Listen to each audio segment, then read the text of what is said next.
Hi, I'm Alex Swain. This series explores the relationship we have with artificial intelligence, telling human stories of creative projects to understand the design process and highlight what we will need to protect in an ever more technological world. In this episode of Design Futures, we are joined by Tony and Evie Brook from SPIN, one of the most influential and long-lasting studios in London. We discuss their craft-based practice, their importance of experimenting with physical ideas, and the restrictions of the current AI tools.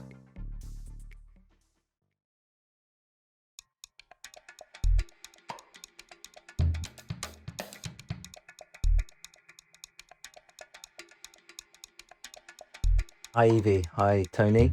Welcome to Design Futures. Thank you. Thank you. This is a research project that is really interested in the design process and practice across different fields as well. So, graphic design, traditional graphic design, but also advertising and product design, UX design. I'm sort of looking at the full design industry and really sort of seeing how AI and new technology is impacting and changing your process now and maybe sort of in the future that we don't really know yet. It's kind of emerging technology. Maybe we could start with just an intro to the SPIN studio and your process at the moment. Okay. Well, we were founded in 1992. Back in the day, when we first started, we were a commercial graphic design studio. We evolved into what was then called a multidisciplinary studio, which has now evolved into what's called a graphic design studio. Because all studios are basically multidisciplinary, or they're not in existence. And the foundation is graphic design. Yeah, it is. Yeah. So it's a core theme running through it. Although we've always been on the kind of creative side of graphic design, the creative end, we've always been, I would say, quite innovative in how we've approached it. It's just developed more over time. But we were quite early adopters of what again was called new media. Yeah. And multimedia. Yeah, that's right. We were one of the first studios to win an award for our multimedia work for Diesel. Okay. We did a CD-ROM. Remember those? Yeah. And director, wasn't it? Yeah. Macromedia, right. Flash director. Yeah. So things have moved a long way since then. We got into making motion quite early on as well, but we had to use a PC at that point to render things out, and it took forever. Yeah. But we were always interested and are still interested in technology. It still informs to a degree what we do, although we've always had a slightly punk kind of attitude as well. Try and break it. Yeah. Try and push it. And get off the computer, not let that dictate what we do. Yeah, so there's a sort of hands-on kind of still feeling to it. Yeah. Okay. Yeah, for every project we print things out and stick them on the wall and get a bit of distance, get all the designers involved. We believe that there's no ownership. We're all here to make better work as a collective. Yeah. So no designer's responsible for a whole project. Fingerprints of everyone's on everything. As long as it makes it better, whoever's idea it is. Yeah. It's the most important thing. And we're putting things on the wall. Does that kind of instantly kind of make it more collaborative because it's all together as well than focusing on one screen and huddling around, And it pauses it. When you're looking at something on a screen, you can move it a pixel that way, a pixel this way. And you can kind of you shuffle around with it. And but as soon as you print it, it's stopped. And it's like, okay, is this where we need it to be? How can we make it better? That's always our question, of how can we push it forward, make it better, improve it in some way, and leaving it on the wall for a little while. Even with our clients, we say, print it out, stick it on your wall, and just live with it for a little bit. Do you think the brain and the eye sees things differently the longer it is sort of printed on the wall. When you first make a piece of work, you can get quite excited by it, and then you can print it out, put it on the wall, and then as time goes on, you start to see something that's not quite right. And so how long do you digest it on the wall? There's a lot of discussion, there's a lot of conversation, and I don't think there's a finite time. I think it's a thing where once it's been made tangible, it kind of has to earn its place in the world from that point, and you have to decide whether it's worthy or not. And what you were saying about moving a pixel here and there, I think there is a temptation when you're on a computer to say, if only it were 2% bigger, it'd be perfect. Which is just materially not right. So we living with things. What, like you were saying about the client, is taking it, putting it up on the wall, walk past it every day for a couple of days, see if you still feel the same way. There isn't I don't know how long it takes, but there is an evolving kind of critical recognition as you live with something actually. And it just comes from the gut. It just comes from an instinct of, or it comes from standing there analytically in front of something, pulling it apart. It's both. It's both, I would say. Okay. It seems like the studio practice focuses a lot on visual identity, although you build and design websites and other kind of digital applications. Usually, it's part of that. Yeah. So, do you think your kind of process of developing visual identity is being impacted by AI at the moment in any degree in terms of research or image making or anything? I think it. Well, I know that I've searched using a couple of language models, searched clients who are working in AI, bizarrely. So it's kind of circular. But there are things that you need to know about, and it's very good at giving you concise feedback. So say, for instance, especially complicated topics, which is heterogeneous chips. So it gives us a fighting chance in understanding it. Yeah. So as a kind of knowledge support to get it, understand a concept. Because they'll try to explain it to us, right? They'll do a conversation with us, but then you want a little bit of a non-scientific explanation or in a human simple way. Okay. You sort of you're not using it to generate prototypes or any kind of early stages for client work? Not really, no. We've tried it a few times. We even had to recently, for a poster, make a fake illustrated version of a photo. Okay. But even with that, we don't want to. Like, ideally, we just want to talk to an illustrator that we found and researched and liked, and with them to create the final output. Okay. And is that because that's our most preferred way of working? It's a preferred way because you know that person, you know what their skills are and how to kind of develop something. We want their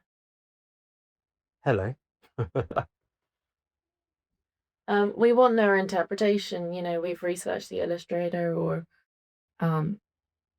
whoever it might be, but I think I like the idea that it's a creative job as well, and you need someone thinking and discussing it with you, and they have the expertise instead of just doing exactly what I've told it to do and copying someone's work. I don't think is right. I can put in an illustrator that I like and ask it to fake it.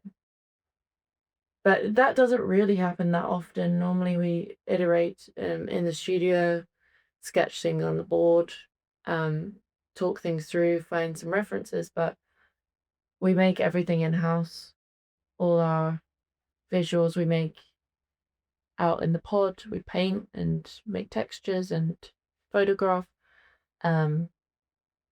So yeah, everything we do, we like So to it's a do very ourselves. raw sort of craft still, and then Yeah. you would digitize things, take it Yeah. into Yeah. Figma or whatever, and start Yeah. playing with things. And even with animations, we do all that in house, and we Yeah. don't really. We like to have control and play and Yeah. have happy accidents. You know, that's where the most interesting stuff comes in. Is we have this thing. You do what we think right thing to do. Once we've ticked that box, do something else. Try break it. You know, try push it further. Yeah. Serendipity. Yeah. Like the unknown. See where it ends up. I think there's a weird kind of I'm trying to think of a correlation for it when something's generated by AI at the moment. So it's probably going to change, but at the moment, for images, they look weirdly like photo library images. Kind of stock photo. Stock photo. Yeah. They're kind of a bit slick and a bit smooth, and so I would say that there's a long way to go for it yet to be a really viable proposition. I'm not doubting it will get there, get somewhere, and then we'll respond and we'll use it for anything that we can, I'm sure. But at the moment, the way that we work, we've got fairly clear direction to go in a certain place, and we know that it's going to be exciting and it's going to be a journey, and we're going to develop things that we're going to create something that's unexpected in the end. And writing words and pressing a button and seeing something that isn't exactly what you thought, or is kind of dissatisfying. It's not helping. So even though we were tempted at first, or at least curious, but I don't think it's quite there yet. But for research, it's been very useful. Would you use it for visual research? So, the unit additions project that you're involved with, there's that huge body of work. And do you ever think, wow, could we leverage that into your own kind of spin model as a kind of way to support your research or early phases of a project? I could see that being useful. I mean, we haven't quite got around to that yet, but I could see that being useful. I'd say we've got a phenomenal collection of design history books. I mean, like really hundreds and hundreds of books and posters. And I can totally imagine it to be really useful to learn about graphic design and where to start and help you on your way. I mean, even when I started studying, there's so much that you need to learn and so much history that you have no idea where to start. So and it takes time. Yeah. Doesn't it? Yeah. So once you've introduced that body of work into AI, does that mean that someone can design me something that looks like FHK Henryan, and then decide that looks like FHK Henryan, and then say, or Wim Crowell, and then say, oh, that'll do? Well, I think it'd be really crude and horrible now. But in terms of future gazing, I think spin for that matter. Yeah, well, exactly. Your kind of future generations of the practice. What happens in 10 years with the technology, and if you think about LLMs, they're trained on data sets, and that's why I'm interested in the research, because is anyone training LLMs on design history and the poster references, the kind of the movements, the iconic kind of chapters in Swiss design, or going back to Bauhaus, or these really strong influences, and I just find that fascinating. Well, if it is, then it should be introducing designers to methodologies, to ways of thinking, to approaches, which is where they're interesting to me and to the studio. It's not it's not the output, it's the thinking behind it. That's really interesting. The concept. And the approach, and even the notions. I mean, it's funny that there are designers that say one thing and do something. It's quite a lot of them say one thing and do another thing, I don't have a problem with that, but it's interesting to know, and if you're literate or knowledgeable or aware of the different kind of streams of design and the way that designers have thought and looked at things, that influences how you start to see things, and you can evolve as a person. And that I love that idea. But there is always going to be people who say, "Oh, design this like Muller Brotman for me," which isn't. It's just not going to work. I don't think that's ever going to work. I don't think that's ever going to be successful either. No, I think the sense of taste and knowledge and personality and personal opinion is always going to be interesting. And that's your authorship, isn't it? That's your hallmark. There's been practice. Yeah.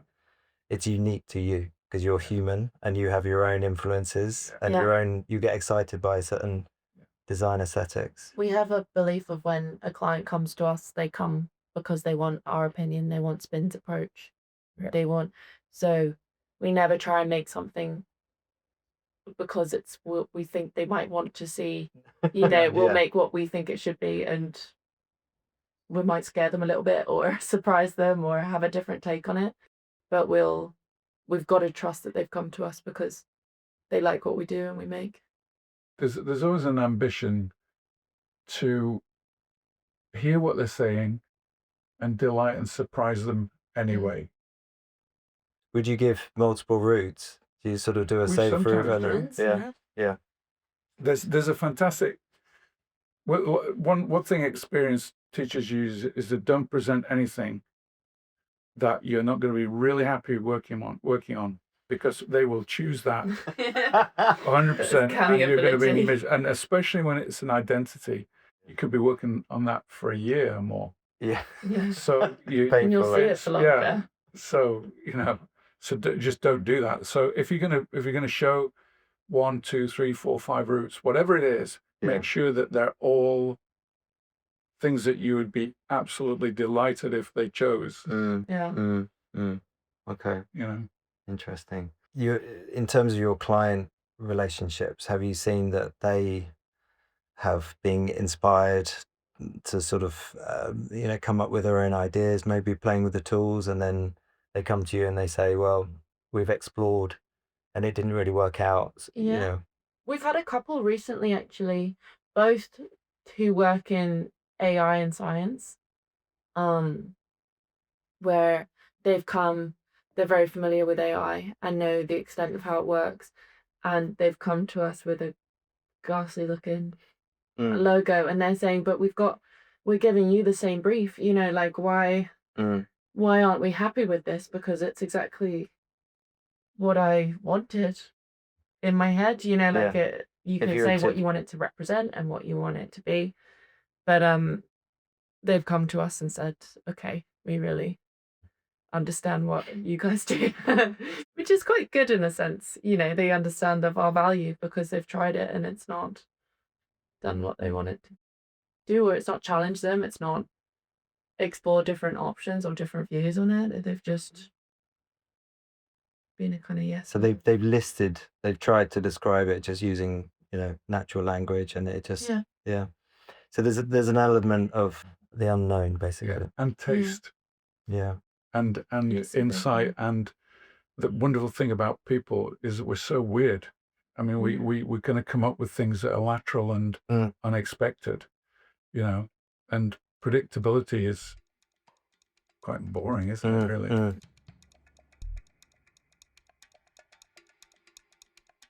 So, Tony, I'm sure you've seen a lot of change, tech and kind of process changes over the years. I remember the other day we were talking about the moment when you didn't need to typeset something anymore because you had access to a Mac, presumably. Mm-hmm. Yeah. How radical is this change now? Even if it's just emerging. When Macs came in, it was almost instantaneous. Like there was. I had as a designer in a design studio, one of my jobs was to take my typesetting to a typesetter. So I would walk up the road, deliver it to a person. with written instructions about how to set the type. And I would go get it later that day. I'd go and they would give me a run out, and I would put Cairngorm on the back or wax, and I would cut it out and I would stick it to a board. Layout for it, yeah. Yeah. And then one day I could do all of that on a computer. It was a pretty crappy one. It was a little, little box. And then I didn't see that guy again. Yeah. I'd seen every day for 3 years. Suddenly he wasn't there. There was no job for him. And I also remember going in to see a newspaper at one point where I went into a room where there were all these people in white coats and in a darkened room, and they all had light boxes, and they were retouching negatives with paintbrushes, one hair paintbrushes, retouching negatives. The scratches and yeah. And all of those people were, as soon as I saw Photoshop, I thought of them. I thought they're all gone now. There's no, unless they've learned how to use Photoshop. So when I was leaving college, actually, no, when I was at college, sorry, I asked one of the tutors why we weren't allowed to do any interesting briefs. I said, like record sleeves. And he said, do you know how many people come out of college every year? And I said, no. It's about 70,000. And do you know how many do record sleeves? About 4. And I saw him about 3 or 4 years later in a pub in Halifax. And he said, oh, what are you doing? I said, I'm doing record sleeves. Yeah.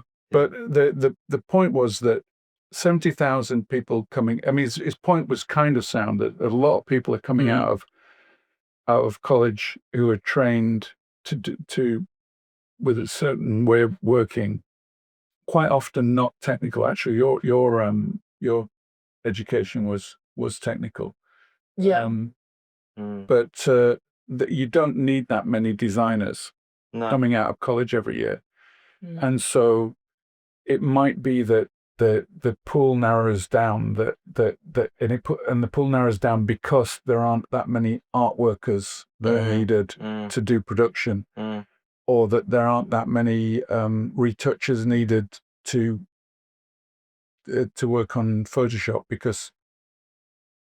But then I guess industry then twists and pivots, doesn't it? Look at the vinyl industry now, and record cover design is it's huge again. Record store day in April, they're incredible. It's a global phenomenon, isn't it now? So I think university and college is really about sort of teaching you the research methodologies. That's what I learned with LCC, with Russell Besley, Paul McNeil. They were all about visual research. And in pushing you into a kind of an uncomfortable place where you don't know where you're going, and through visual research you experiment and explore ideas and be comfortable not knowing where you're going to a certain degree. The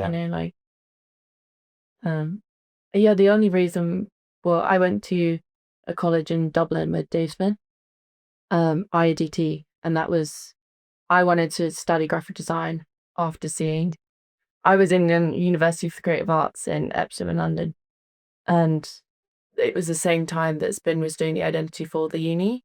Okay. So I had then started to understand what graphic design was and kind of started to understand more of that. And then Tony said, like, if you want to do graphic design, there are only a few that actually will teach you the skill and the research that you'll need to be successful in doing what you do. Nowadays, especially in the studio, we all animate, we all can do type design, like bespoke type. It's a 360 studio, and that's kind of what we do to survive and make the best stuff we can. So because of that foundational training, basically, that was kind of much broader and which is a lot harder to find in the UK now. So it's going to put pressure on colleges and universities to deliver a different kind of education. And it's also going to put there's going to be I guess a kind of a crossover at some point where there aren't so many people requiring a certain area of design. But like you say, things twist and pivot, and it's hard to predict the nature of what's coming. Yeah. I think it could be quite exciting, but I don't think there's any point trying to fight it in a way, you know. Not forcing it, but not fighting it. Yeah. That's the goal. Be open to it. Yeah. And of course, like taste is just something you embody over time, and it's mercurial. You can't put your finger on it. It's there. That shade of white is lovely. This shade of white is a bit, cold and blue. Yeah. Yeah. So you remain optimistic. I mean, even if it sounds like to summarize, really, your practice hasn't really shifted that much by AI at the moment, but you're kind of open to how things might develop, and certainly on the visual research side. I think overall, AI has the potential to be an absolutely amazing thing for mankind. Yeah. It also has the potential to be the opposite. So, but I'm optimistic. Yeah. It's a tool, fundamentally. I think that's how I approach it. It's a tool that I like to be the idea of constantly learning and learning how to use different things, and we'll adapt. We're humans, that's what we do. Do you think you'd ever talk to an LLM? Have you tried that? In terms of not necessarily that kind of sparring design partner, but more just conversational experiments to see how it feels, because when I do it, it feels really uncomfortable. I'm used to like texting, to do a prompt. But talking to it is another dimension, and when it talks back to you, it changes how my perception is. I never tried it creatively, but what I struggle with is I don't think there's any thought behind it, if that makes sense. It replies very quickly and very systematically. So anything that's kind of like a fluid conversation that would happen creatively, the only reason why I talk to someone about it is I want their point of view, really. So that's incredibly nice. we're on the flight path to Heathrow. He does a nightmare. I have talked to it, but there is something like just a slight weird little story too. We asked it to do a biography of SPIN, and apparently the founders were me and somebody called Philippa Jubb, who we've never heard of, and I have no idea who that is. Wow. And there were also quite a few clients that were ascribed to us that were not really people that we'd know, or so that kind of undermines it a little bit when if your initial experience is who the hell is Philippa Jubb. It's like you ask it what time it is, and like a year ago it couldn't tell that. It couldn't predict it, because it doesn't work like that. It's guessing. But it was useful. But say the subtlety. So I asked it to do a biography of SPIN, and it did a pretty decent job of it, except for one or two anomalies. And then I said, but it was very gushing. It was very forthright and how wonderful and how amazing we are. So could you make it less of a hagiography?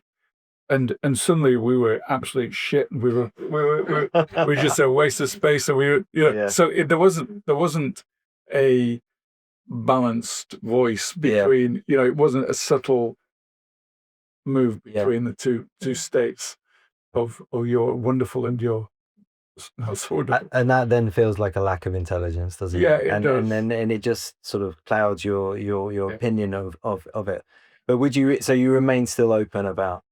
I think it'll improve. It'll improve, and but I think it'll make a huge difference in a lot of positive ways to the world. I just don't know how it will overtake graphic design completely, or or creativity or art. No. I would say, because you want to hear the voice of the individual, you want to see the fingerprint, you want to see the idiosyncrasies of a person, and so I don't know, it can quite replace that. But in other spheres, I'm sure it'll be amazing. Okay. Thank you so much, Evie, Tony. Thank you so much been for wonderful. having us. Yeah, it's been fun to talk about. Yeah, such an interesting topic. Catch up with us in a few years' time. See how it is. It would be great to come back and, I mean, like, you know, who knows in a year?